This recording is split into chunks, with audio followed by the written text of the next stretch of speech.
Assalamualaikum warahmatullahi wabarakatuh.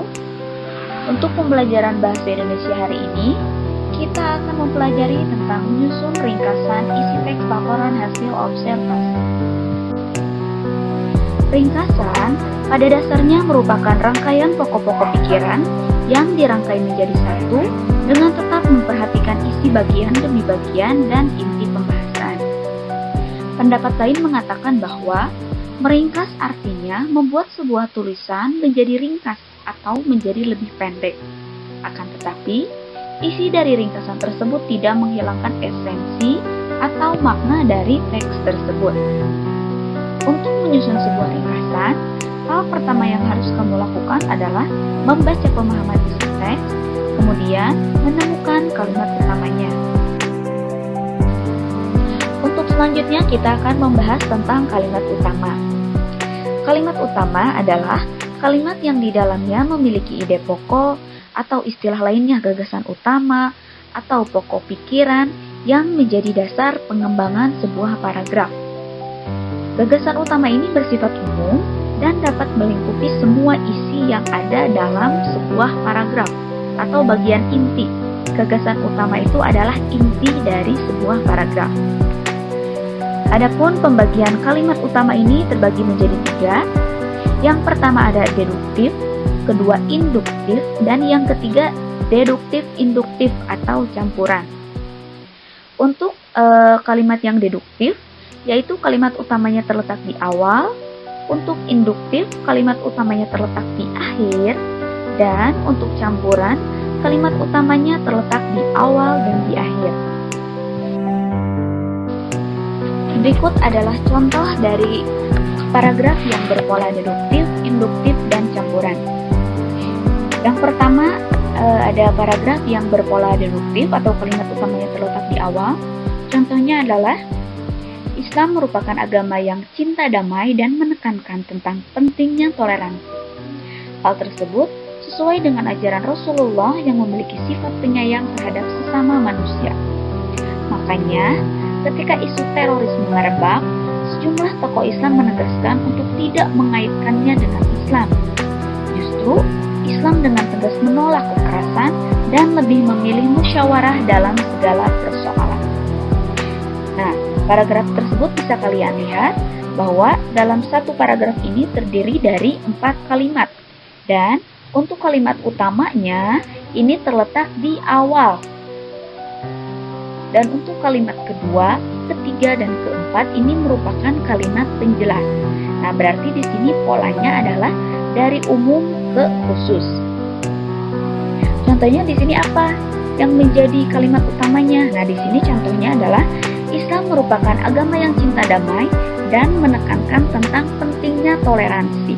Sehingga kalimat yang menjelaskan tentang Islam merupakan agama yang cinta damai dan toleransi ini seperti Rasulullah yang memiliki sifat penyayang, kemudian menolak dengan tegas bahwa Islam itu bukan agama yang terorisme, dan menolak kekerasan dan memilih jalan musyawarah untuk menyelesaikan persoalan. Untuk paragraf kedua, ini adalah paragraf yang berpola induktif atau kalimat utamanya terletak di akhir. Nah, berarti di sini polanya adalah dari khusus ke umum. Untuk kalimat 1, kalimat 2, dan kalimat ketiganya ini merupakan kalimat penjelas, sehingga kalimat terakhir ini merupakan kalimat utama atau inti pembahasan dari paragraf tersebut.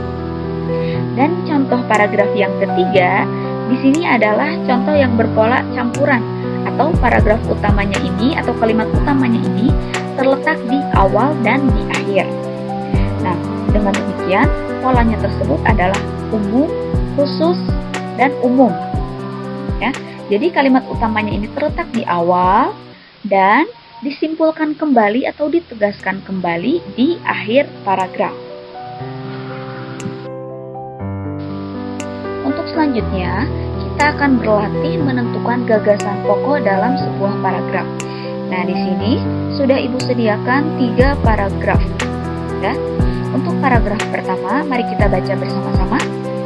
Wayang adalah seni pertunjukan yang telah ditetapkan sebagai warisan budaya asli Indonesia.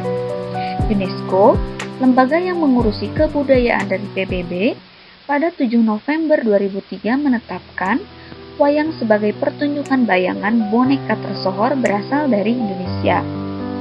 Wayang merupakan warisan mahakarya dunia yang tidak ternilai dalam seni bertutur. Nah, dalam paragraf tersebut, gagasan utamanya ini terletak di mana? Terletak di awal atau di akhir paragraf. Nah, di sini kalimat utamanya atau inti kalimat tersebut ini terletak di awal atau berpola deduktif, yaitu wayang adalah seni pertunjukan yang telah ditetapkan sebagai warisan budaya asli Indonesia. Paragraf kedua, para wali songo, penyebar agama Islam di Jawa sudah membagi wayang menjadi 3. Wayang kulit di timur, wayang wong atau wayang orang di Jawa Tengah, dan wayang golek atau wayang boneka di Jawa Barat. Penjelasan tersebut disesuaikan dengan penggunaan bahan wayang. Wayang kulit dibuat dari kulit hewan ternak, misalnya kulit kerbau, sapi, atau kambing. Wayang wong berarti wayang yang ditampilkan atau diperankan oleh orang. Wayang golek adalah wayang yang menggunakan boneka kayu sebagai pemeran tokoh.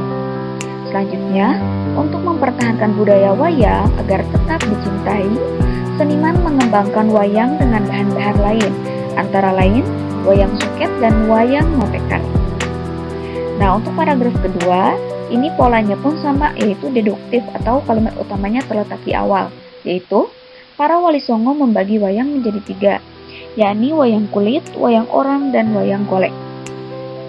Untuk paragraf ketiga, semua jenis wayang di atas merupakan wujud ekspresi kebudayaan yang dapat dimanfaatkan dalam berbagai kehidupan, antara lain sebagai media pendidikan, media informasi, dan media hiburan.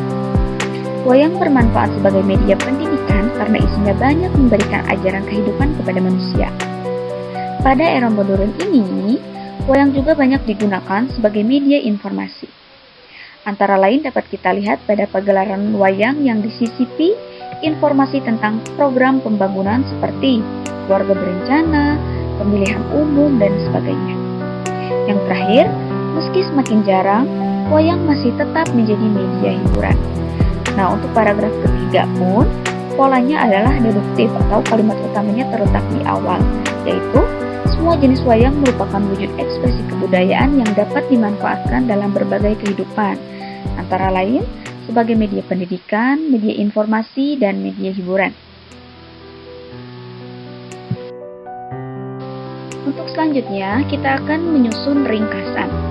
Nah, dalam menyusun ringkasan ini, sebagaimana yang sudah kita ketahui bahwa ringkasan ini diambil dari gagasan pokok yang ada dalam setiap paragraf. Nah, sebelumnya kan kita sudah menentukan gagasan pokok dari teks laporan hasil observasi yang berjudul wayang yang terdiri dari 3 paragraf. Nah, adapun ringkasannya yaitu wayang adalah seni pertunjukan yang telah ditetapkan sebagai warisan budaya asli Indonesia. Para wali songo membagi wayang menjadi 3, yakni wayang kulit, wayang orang, dan wayang golek. Semua jenis wayang merupakan wujud ekspresi kebudayaan yang dapat dimanfaatkan dalam berbagai kehidupan, antara lain sebagai media pendidikan, media informasi, dan media hiburan. Nah, itulah materi tentang ringkas isi teks laporan hasil observasi. Untuk selanjutnya, kita akan berlatih menentukan gagasan pokok serta meringkas isi teks laporan hasil observasi.